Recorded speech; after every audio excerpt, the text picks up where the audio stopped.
ان ناسن کان بہم سقم، انس رضی اللہ عنہ نے کہا کہ کچھ مریض حضور صلی اللہ علیہ وسلم کے پاس آئے تھے، نہ اکل کا کہا، نہ ارینا کا کہا، نہ دونوں کا، نہ ایک کا، کچھ بھی نہیں، سادہ سی بات کی کہ ہاں کچھ مریض تھے، آئے تھے حضور صلی اللہ علیہ وسلم کے پاس، قالو یا رسول اللہ، ان کا اللہ کے رسول آوانا، ہمیں ٹھکانہ دے دیجئے۔ یہ وہ بات ہے جو ہم نے آپ سے پہلے عرض کی تھی، یہی اسی روایت سے استنباط کیا تھا کہ آپ نے انہیں اصحاب صفہ میں جانے کا حکم دیا تھا، ان کا اللہ کے رسول ہمیں ایک تو ٹھکانہ دے دیں، وَأَطْعِمْنَا، اور ایک دوسرے ہمیں کھانا کھلا دیجئے۔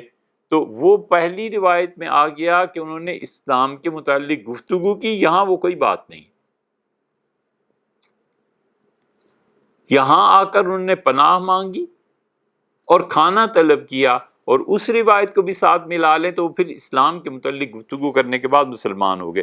فلما صحوا، جب وہ ٹھیک ہو گئے، قالو، کہنے لگے، ان المدینۃ وخمۃ، مدینہ منورہ میں وبائی بیماری ہے۔ یہ پہلے انہوں نے کہیں نہیں کہا، یہاں امام بخاری رحمۃ اللہ علیہ آئے ہیں روایت، انس رضی اللہ عنہ نے بہت مختصر بیان کیا اس کو، اور کہا فانزلہم الحرہ، رسول اللہ صلی اللہ علیہ وسلم حرہ کے قریب انہیں جانے کا حکم دیا، اور باقی سارے الفاظ وہی ہیں جو پیچھے آ چکے ہیں، لیکن انس رضی اللہ عنہ نے یہاں ذکر ہی نہیں کیا، نہ عقل کا، نہ ارینا کا، نہ کسی اور چیز کا۔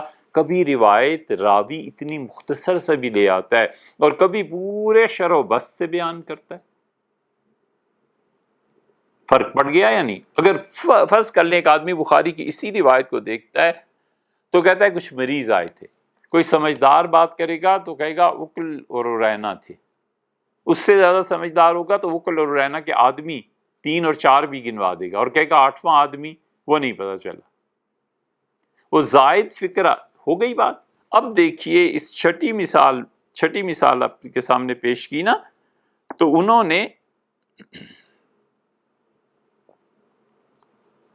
ایک فکرہ حضرت قتادہ رحمۃ اللہ علیہ کا گزرا، یہاں آخر پہ آ کے آپ دیکھیے یہاں کیا کہتے ہیں، قال سلام، سلام نے کہا، فبلغنی، مجھے یہ بات پہنچی ہے کہ ان الحجاج قال لانس، حجاج ابن یوسف نے حضرت انس رضی اللہ عنہ سے دریافت کی کہ حدثنی، مجھے حضرت کوئی وہ سزا رسول اللہ صلی اللہ علیہ وسلم کی ارشاد فرمائیں، بتائیں، بے اشد عقوبۃ عاقبہ النبی صلی اللہ علیہ وسلم، وہ شدید سزا جو رسول اللہ صلی اللہ علیہ وسلم اپنی حیات طیبہ میں کسی کو دی ہو۔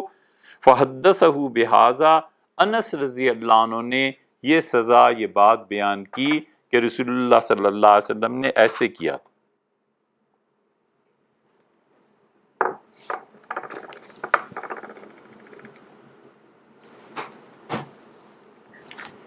فبلغ الحسن، ایک فکرہ وہ قتادہ کا زائد امام لائے تھے رحمہم اللہ، اور دوسرا فکرہ دیکھو یہ زائد آ گیا ہے، یہ فکرہ اور کہیں نہیں آئے گا۔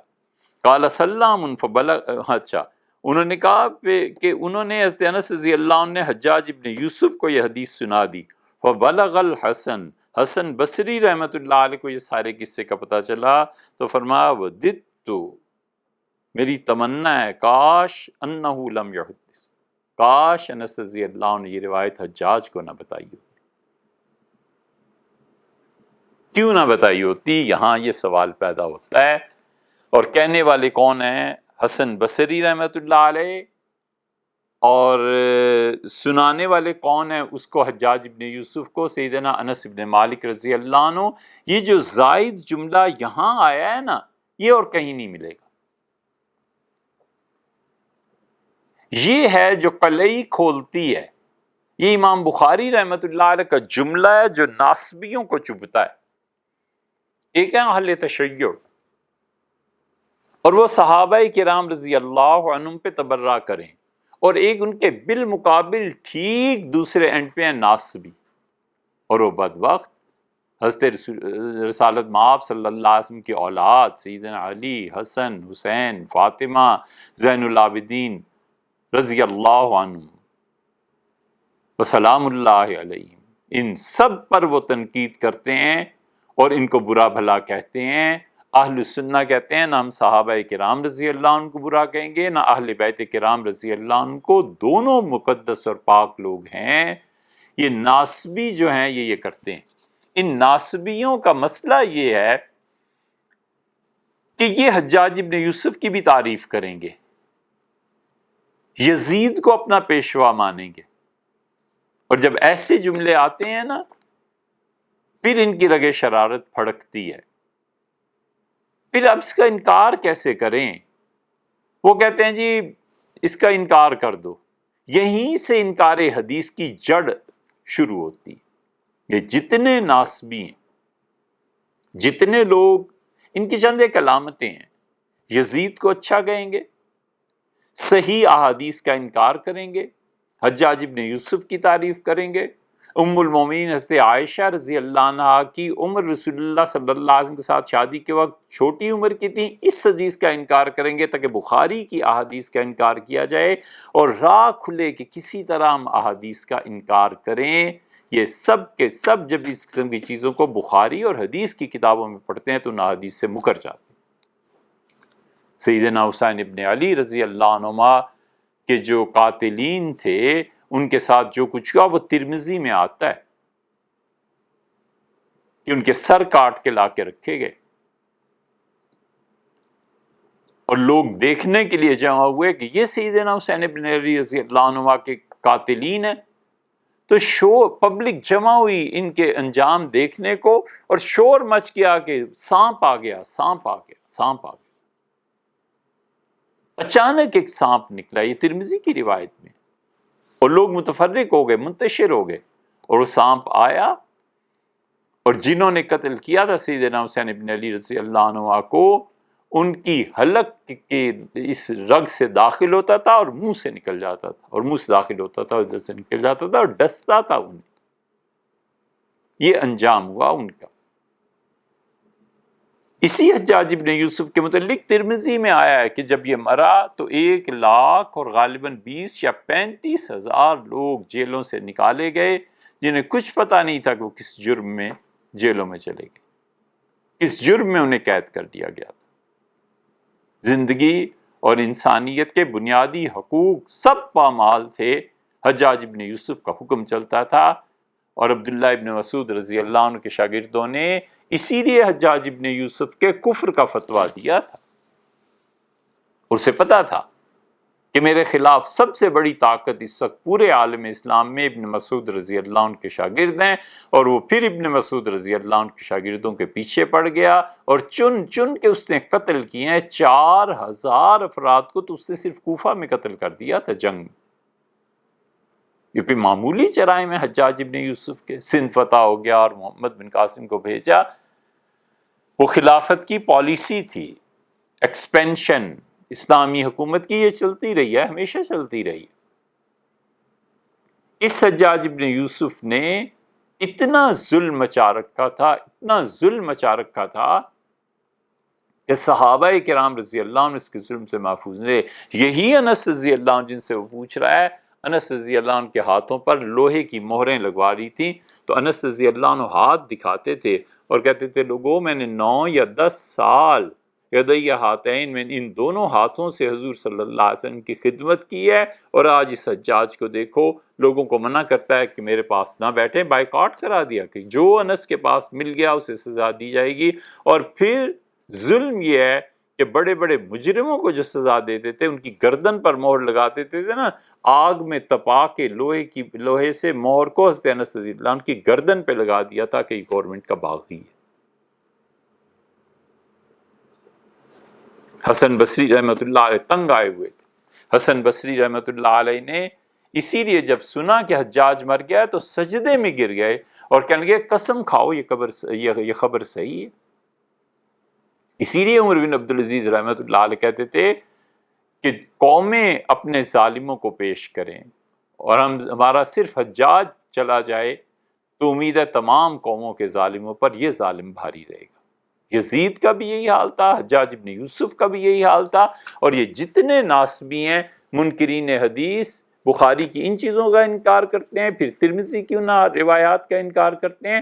ہم کہتے ہیں تاریخ کو یار ایک طرف رکھو، تم حدیث کو کہاں لے جاؤ گے؟ یہ ہے انس رضی اللہ عنہ، اور انس رضی اللہ عنہ سے اس نے پوچھی یہ حدیث۔ حسن بصری رحمۃ اللہ نے کیوں کہا کہ کاش انس یہ حدیث نہ سناتے؟ قصہ یہ ہوا کہ حجاج ابن یوسف نے یہ حدیث سنی، اور اگلے ہی ہفتے جمعہ کے دن جو خطبہ دیا،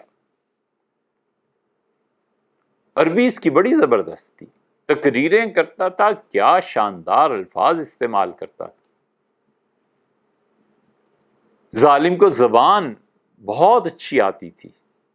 اس سے کہا سنو، مجھے انس رضی اللہ عنہ نے بتایا ہے حضور صلی اللہ علیہ وسلم نے یہ کیا تھا ان کے ساتھ، تمہیں پتہ ہے کیوں؟ اس لیے کہ وہ باغی ہو گئے تھے۔ یہ نہیں کہتا کہ مرتد ہو گئے تھے اور انہیں یہ کیا، کہتا ہے اس لیے رسول اللہ صلی اللہ علیہ وسلم سزائیں دی تھیں کہ وہ باغی ہو گئے تھے۔ کوئی ہماری حکومت کے خلاف بغاوت کرے گا، ہم بھی اسے اسی طرح پھینکیں گے اور ماریں گے اور آنکھوں میں لوہے کی سلائیاں چلا دیں گے، ہم حضور صلی اللہ علیہ وسلم کی سنت کو پورا کریں گے۔ یہ علم ہے، یہ گمراہی ہے، جہالت ہے، کفر ہے۔ حسن رضی اللہ عنہ سمجھ گئے تھے اس بات کو کہ دیکھو اب یہ اس حدیث کو اپنے لیے کیسے استعمال کرتا ہے۔ اسی لیے حکمران مذہب کے نام پہ لوگوں کے خون کرتے ہیں، اور مذہب کے ٹھیکیدار ان حکمرانوں کو جا جا کر ایسی روایات سناتے ہیں جس سے ان کے ظلم کا جواز ثابت ہو۔ مذہب کے نام پہ ہی جھوٹ بولا جاتا ہے، مذہب کے نام پہ ہی خون کیا جاتا ہے۔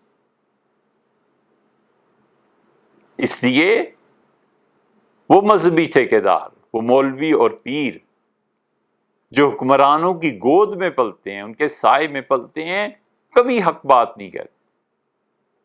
ان کی ہمت نہیں ہوتی کہ ایک جملہ وہ کہہ سکیں، اس لیے کہ جس کا کھائے اس کا گائے۔